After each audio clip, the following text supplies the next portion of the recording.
it is the end of the 1st century BC, and right now we're in Rome. And we're in an area of Rome that is relatively underpopulated.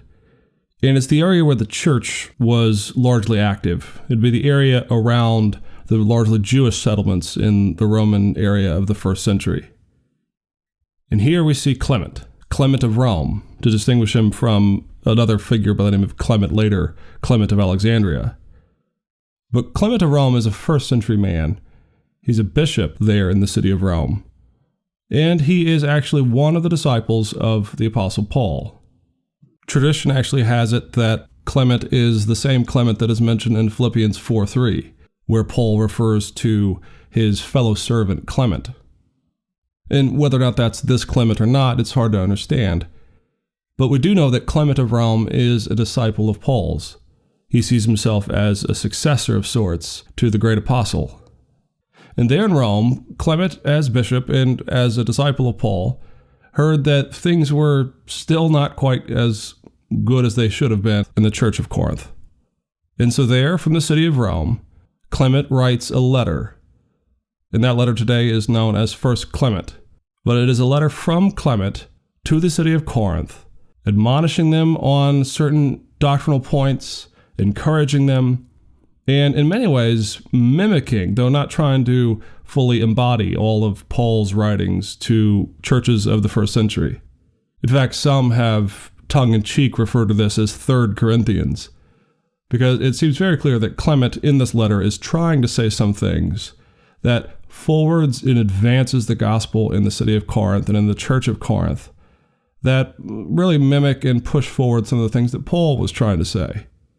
And one of the things that was going on in Corinth this time is there seems to have been some deacons and elders who had been deposed. And there was some consternation as to whether or not they should be allowed back into the church and under what order of discipline.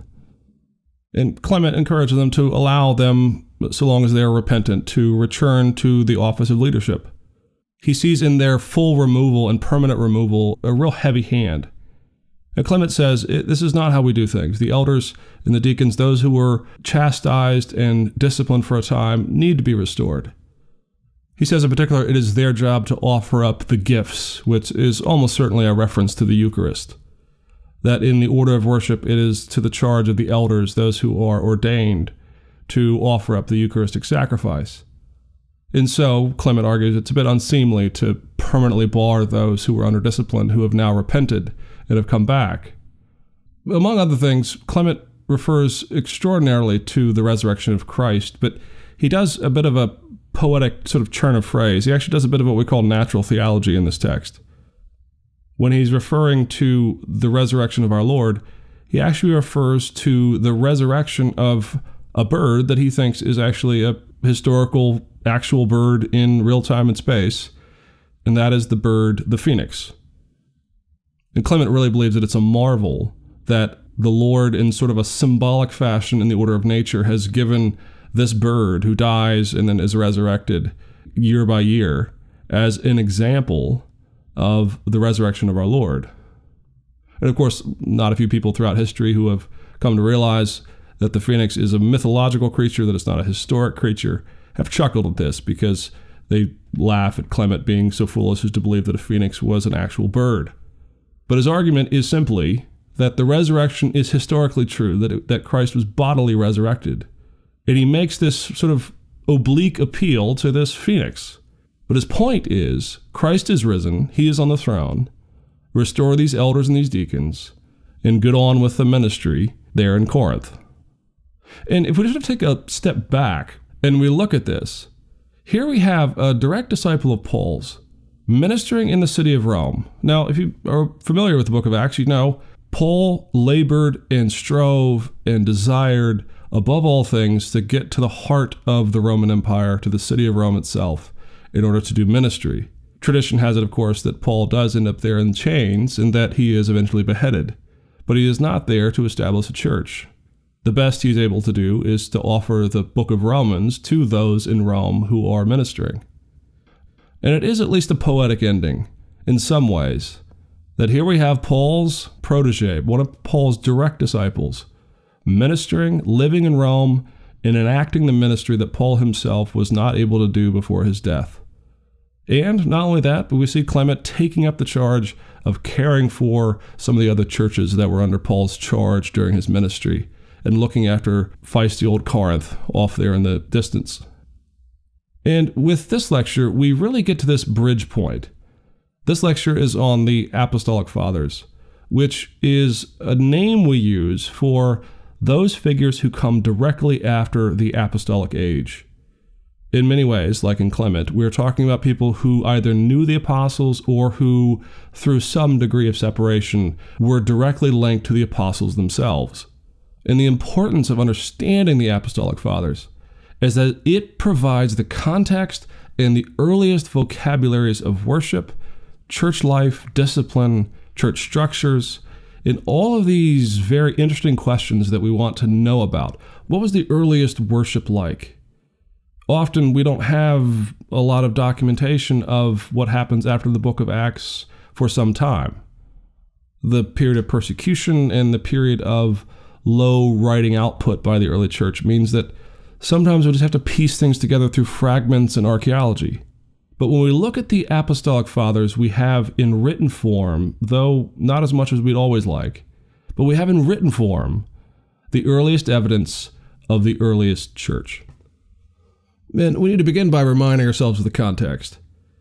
In our previous lectures, we've looked at the Greco-Roman world, first by looking at the Greek world and Hellenization, and then by looking at Roman paganism very explicitly, both in terms of how they worshipped and in terms of the wars and the armies, and just the sort of overall ethos of the Roman world.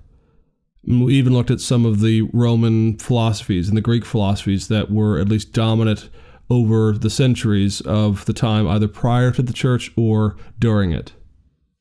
But the church right now is dealing with two contexts that it has to sort of wedge itself between and distinguish itself from. On the one hand, there is Judaism, and the earliest church struggled to define itself over and against the Jewish church. This is not hard to believe if you look at the book of Acts. There is so much of the ethos and the ethnic identity and the ritual identity of following Torah that is there in the early church.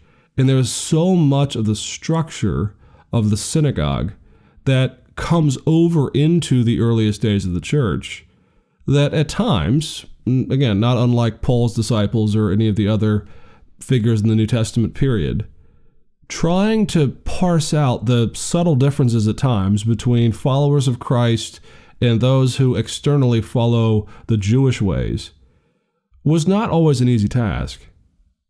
Increasingly, though, it does become easier in terms of your allegiance. In particular, the obvious allegiance of the church to the Messiah, to Christ as Lord, to Him as the incarnate God, that He came down and bore our sins on the cross and was resurrected, was simply not tolerable in the Jewish faith. Still, the Jewish faith is what gave birth to the Christian world. The Christian world was not a wholesale rejection of Judaism by any means. The Old Testament scriptures are the Christian scriptures. It's just that the church sees the fulfillment of these scriptures in the person and work of Christ. But on the other hand, on the other side, apart from Judaism, there was this pagan world, this hierarchical world, this very much have and have not world. There were those who were the elites. To be Roman, to have your citizenship, to be part of the army, this was considered to be virtuous. But by and large, Christians did not come from many of these ranks, if from the early days, any of these ranks at all. And so we can really characterize the earliest century or two of the church by really one word: vulnerable. The early church was vulnerable. It had a vulnerability because it had no natural power base. It was neither Roman, it was not embraced by any means, or nor would it ever be embraced by the Roman aristocracy or by the Roman pagan practices. But it also wasn't Jewish. And as we've seen before, the Jews had carved out a little niche, at least for a time, where they were able to do their worship and offer their sacrifices in their own way, so long as they, from time to time, made sacrifice on behalf of the emperor. Christians, however, had no such pocket, no such place where they could kind of keep to themselves and yet also not participate in the Roman pagan world. Christians worshipped predominantly in houses. And all of the Christians' views and expressions and its theology from the earliest days, from the very New Testament itself, seems to run against the grain of just about every major principle of the Roman world. The Romans appreciate power, but Christians live in meekness. The Romans appreciate powerful gods, but our God came and died and suffered on their cross. Romans believe that Caesar is Lord. And yet on the lips of all Christians from the very beginning is the claim that Christ is Lord. Caesar is not Lord, Christ is Lord. And so from the beginning, Christians are on something of a collision course with the Roman world as the Jewish world and the Christian world begins to separate. And so all of these things are happening roughly at the same time, and there really is no single moment when these things begin to unravel. When Christianity more and more separates itself from the Jewish synagogue world and from the ethos of early Judaism, and when it becomes more and more the anathema of the Roman peoples as a pitiable, foolish, weak religion. But there are some indications. The Jews themselves, for all of the peace that they had carved out for themselves, over time increasingly came to loggerheads with the Roman state. And there was, in fact, the Jewish War, which in AD 70, of course, culminated in the destruction of Jerusalem itself and the entire destruction, save for the Wailing Wall that still stands, of the Jewish temple. Now, what did this mean for the early church? Well, essentially it meant that the church transitioned, as it already was, with the ministry of Paul, from a more Palestinian-focused ministry in and around the area of Jerusalem to a ministry that we might as well describe as a ministry to the diaspora, to the Jews who were further afield, who were more in the far-flung lands of the Roman world, as well as to the Gentiles of those regions as well. So as Rome and the Jews come to war, Christians find their expansion and their opportunities for ministry growing on the outreaches and in the furthest areas of the Roman world. Exact numbers and expansion statistics are almost impossible at this point, but we can have some sort of round numbers. In the first 10 to 15 years after the death of Christ and his resurrection, the earliest church was really focused around the areas of Palestine and Syria.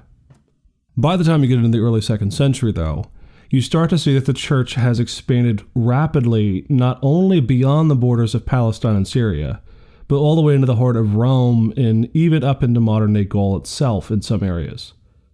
So if you just look at the map, the church has gone from Jerusalem, essentially, and it has expanded all the way through Asia Minor, through parts of Greece, and into Rome, and up beyond Rome into the furthest reaches of the Roman Empire.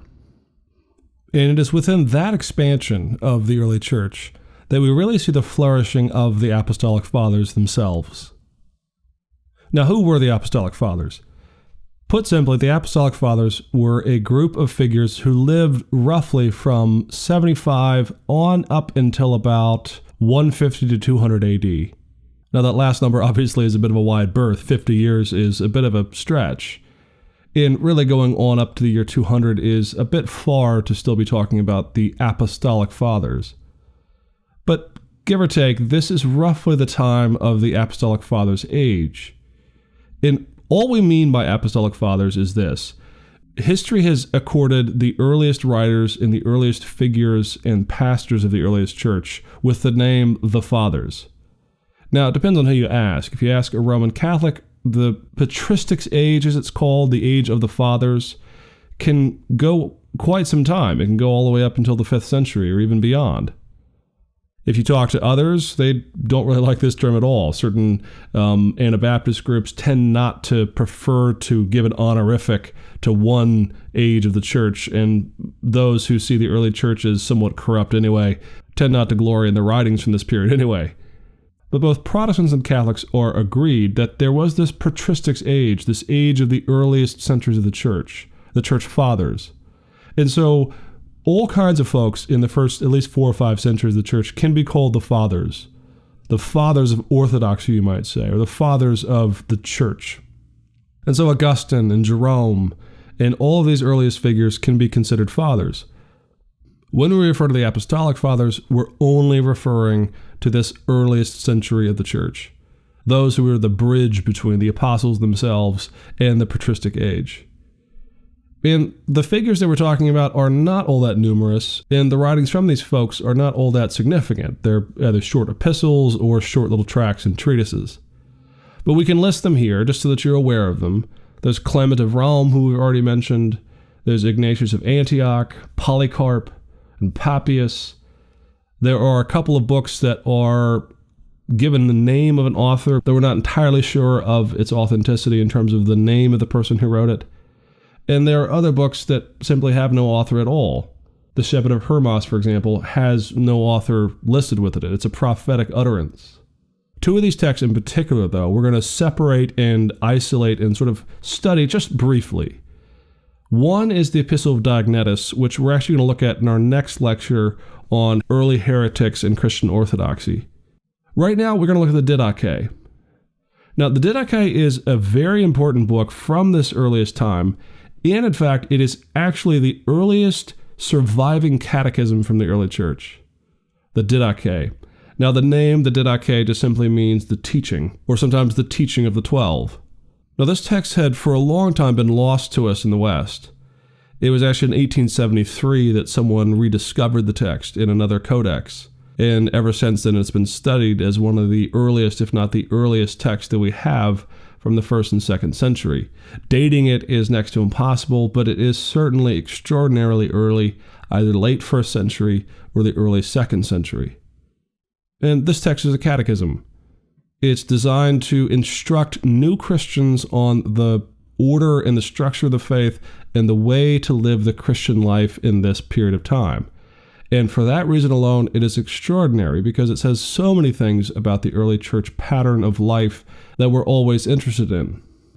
Now, the teaching of the Didache is vital for understanding its impact in the earliest centuries. And it actually brings together all that we've talked about so far in this lecture, which is the early Christian desire to distinguish itself as the culmination and the fulfillment of the Jewish scriptures, while yet also saying that the Christian way is different. And, on the other hand, distinguishing the Christian faith from the pagan world around it. And so if you go into the Didache and you read it, the earliest sort of move that the text makes is it lays out what it calls the two ways. And it says that there is one way which is the way unto death, and the other way which is the way unto life. And it opens in a very strikingly Jewish way. It opens with the Shema, the call in Deuteronomy and elsewhere in the Old Testament that hear, O Israel, the Lord our God is one. It opens with this. And then it goes on to list the greatest commandment, that we should love our neighbor as ourselves. And it goes on down a list of programmatic comments, really, about the ways that Christians are to live their lives. It then, next, transitions to a number of prohibitions against activities or engagements with the world around it that Christians were supposed to take care and distance themselves from. They were, for example, to avoid things like murder and adultery, sexual promiscuity, theft, very sort of earthy ethical things. Then there were other things that were listed that are clearly coming from the Roman pagan world, things like magic, sorcery, infanticide, abortion, perjury, coveting, all these things that are part and parcel to some of the Roman ethos. It even speaks about not bearing false testimony, about not holding grudges, not being double-minded, acting as though our yes is our yes and our no is our no. In other words, the Didache is calling for Christians to be upstanding citizens in the context of the ancient world, that they do not participate in the things they consider to be idolatrous, but on the other hand, they will not be vindictive, oppressive, backbiting kinds of folks who are after their own gain and against that of their neighbors. So the text lays out all of these things that the Christian is supposed to do as he conducts himself in the world. The other half of the document, though, deals with the rituals and the formation of the church's worship. And it's this section that always draws the attention of students and scholars and experts and novices and everyone in between. Because in this section, the Didache actually lays out some instructions for baptism and the Eucharist and for fasting in the early church that are unrivaled in their explicit design. Baptism, for example, for all the debates that a lot of modern post-reformational people have over baptism, particularly in the mode of baptism. Do you sprinkle or do you dunk? Well, very interestingly enough, the Didache doesn't really seem to care at all. In fact, it doesn't mention anything to do with sprinkling or dunking. It does seem to have a preference for immersion in some level. However, it makes the case that sometimes immersion is impossible because you don't have enough water. The one thing that the Didache does care about, though, is that there is at least some pains taken to try to find what it calls living water, which is to mean a running river. That if possible, that baptism was to be done in living water, that is to say, a stream. Now, the Didache does not cast anathemas on those who are unable to do this. It just says, if you're able to do this, that's fine. He also says that those who do the baptizing and those who are to be baptized should fast for at least a day or two beforehand to prepare their hearts and minds for what they're about to undertake. He says if immersion is impossible in living water, that's fine, just pour the water 3 times over the head. And I do believe once and for all that should put to rest the mode of baptism problem. Those who think that the practice is so clear one way or the other should take a little bit of the pragmatism of this document into their hearts and realize that if you're into immersion, that's fine, but if you can't immerse, pouring over the head 3 times is just as sufficient for the baptism. Secondly, the Didache is very clear on some of the language used in the Eucharist. In fact, you might even say that this is liturgical language.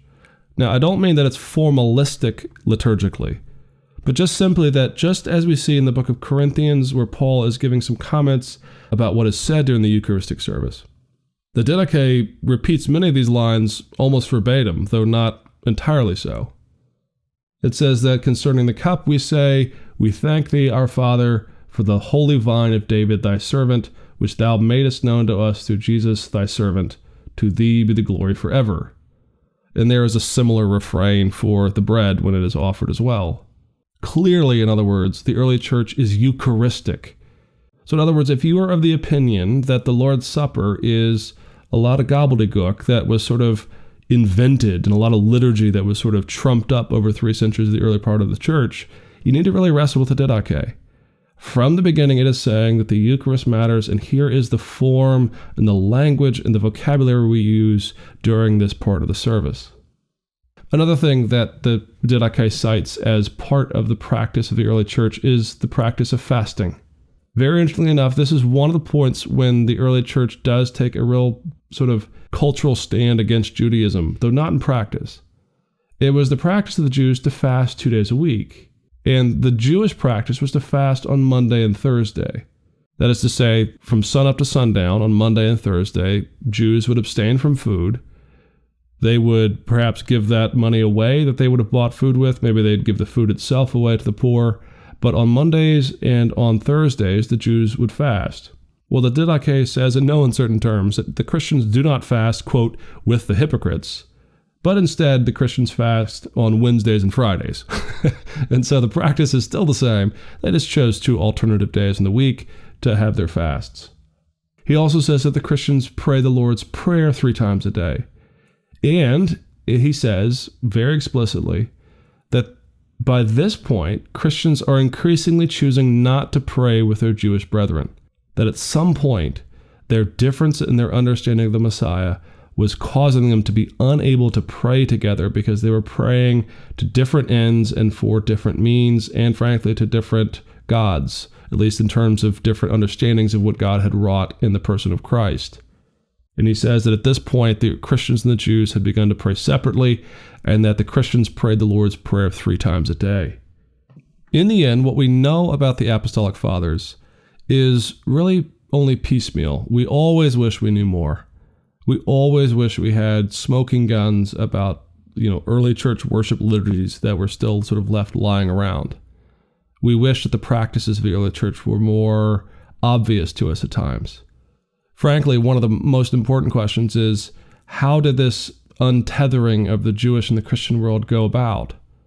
Because from the very beginning, we see some movements away from Judaism, very self-conscious movements away. Not just animosity either, not just simply Christians rejecting Jews through anti-Semitism, but real structural, doctrinal, liturgical problems when one is worshiping Messiah as Lord and one is not. And the church having to reckon with that and deal with its own identity as the followers of Christ. We also wish we knew more about just simply day-to-day life in the early church. Unfortunately, those pieces are hard to come by. What we have, though, in the early church, right in the dawn of the post-apostolic age, is some real broad sketches of a faithful church that is following Christ, that is attempting to distinguish itself from paganism on the one hand, and having a bit of a difficult time understanding its relationship culturally in day out life with the Jewish synagogue that was on the other side of the Christian church. The Christians obviously knew where they stood, Christ was Lord, but Christians also had to reckon with the fact that a number of them in the earliest decades were Jewish converts, and they were so wrapped up in the traditions and the rituals of things, not all of which were bad and pharisaical, that they had to understand how is the Christian going to find its own way and its own pattern of life in this world. And we see some of this in the Didache.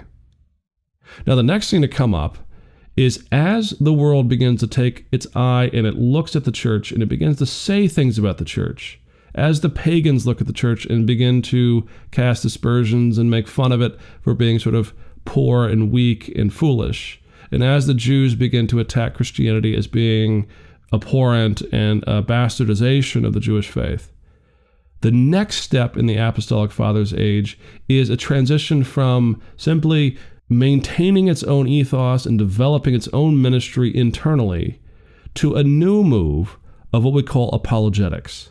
And apologetics is the explanation and the defense of the Christian faith to the outside world. And that transition is a vital one, because what we begin to see with the rise of the apologists is a full-scale defense of why the Christian faith is the truth and the life, and why the scriptures are fulfilled in Christ. And when we get to that age, we begin to see the real flourishing of Christian writings. And we will look at that subject in our next lecture.